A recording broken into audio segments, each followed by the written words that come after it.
Hello, boxing fans around the world. Thank you for joining us once again. Another episode of Talking Fight. We've got Mike Gore at 4 in the studio, and he's ready to knuckle up. And by Always. the way, it's hump day because maybe you can hear my son tinkling on the ivories. It's Wednesday, fans, and It's not ivory only time.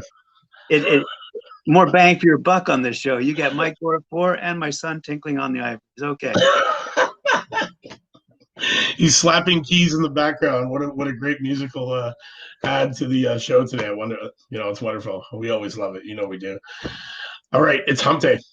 I told you I'd have a good one for you. You And did. and I do. His name is Brandun Lee.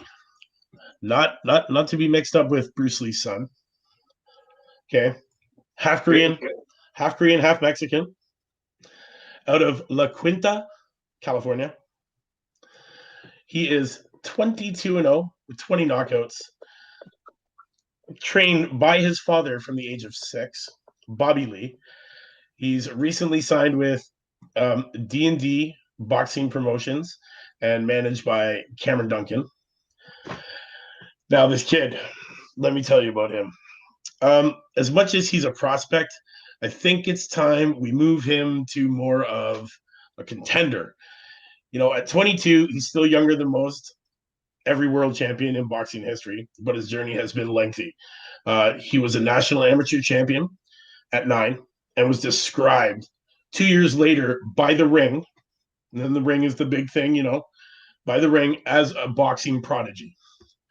He collected 3 national junior Golden Glove championships, more than 40 championship belts, and racked up a dominating 181 wins and 9 losses before he turned pro in 2016 at the age of 17, while still enrolled in La Quinta High School. So, why this is the so what happened here is back in March 10th, he fought against Samuel T. I don't know if you remember that. I'm pretty sure we put that one on the knockout of the week. It didn't win, but I believe it was on there. So Samuel T was supposed to be a test for this kid. His team is trying to run him in a certain way because they want him to gain that man strength power before they start putting him in with these big contenders. Because yes, he is young, but his training was so unorthodox with his dad. He used to get in the ring 4 times a week and train spar for hours 4 days a week. He for like a whole year and a half was only allowed to use his left arm, like things like that, crazy stuff. But it's working, and it seems to be working well. And you know what is whatever the father and son duo are doing is working, and there's no sense of changing it because we're going to see this kid on the world stage. He currently holds the International Boxing Organization's Intercontinental Super Light title, which he won back in March with a devastating knockout against Samuel T, which was supposed to be like a step up for him, like a test to his actual ability, which he honestly came in and just ran through him. What a highlight knockout. What a great boxer this kid is, man. We're going to be seeing him soon. Honestly, he's about to make this move from top prospect to literally contender, man, because what's next for him? The kid's 22-0. Everybody they put in front of him, he keeps knocking him out, knocking him down.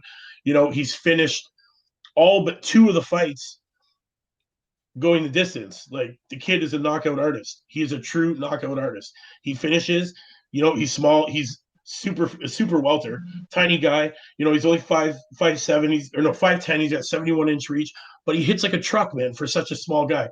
And the conditioning and strength training that he's been doing since he was a little child, under the tutelage of his father, has been amazing. And it shows every time this kid is in the ring. At 22 years old, he already shows veteran status in his ring IQ. When you watch this kid, he fights smart. His defense is impeccable. It's bar none. You can hold it above a lot of people. His defense is excellent. He's trained that way. Defense is a big key part of boxing, man. Yeah, you can hit as much people as you want, but it's not getting hit that wins you fights as well. So you know what, guys? Be on the lookout for this guy in 2021. This is his year. We're going to see big things before the end of the year from this kid, man. This is his breakout year. I want you guys to get behind this kid, man. Brandun Lee. He is in a really tough division. Yes, super welter is a really tough division, but this kid does have the tools to do it. Every test they keep putting in front of this kid, he keeps just walking through them. And in style too, man, with wonderful highlight reel knockouts. Go and check this kid's highlight reel, man. It's great to watch. Undefeated, 22 years old, on top of the world, man, out of California. You know what? Let's get behind this kid. Start following him. We're going to see big things from him. We're going to see world titles on his waist eventually in the near future. Happy hump day, everybody. Thank you for tuning in. Make sure you tune in tomorrow, 100th episode. Mike Orr at 4, Knuckle Up. And yeah, we have Jalen Sky Walker stopping by the studio for another wonderful interview at Knuckle Up. So, guys, make sure you tune in tomorrow at 4 to check that out. Guys, jab that like, hook subscribe, knock me out those comments, view it, like, and share it. It's your boy Mike Orr at 4. Happy hump day. We'll see you tomorrow, Thursday, 4 o'clock. Don't be late. Jalen Sky Walker. I won't be late. I promise. Okay. You won't because you gotta bring us in. So yes, definitely. Guys, thanks again for all the love and support. We'll see you tomorrow, 4 o'clock sharp. It's Mike Orr for Knuckle Up. Thank you. See you tomorrow.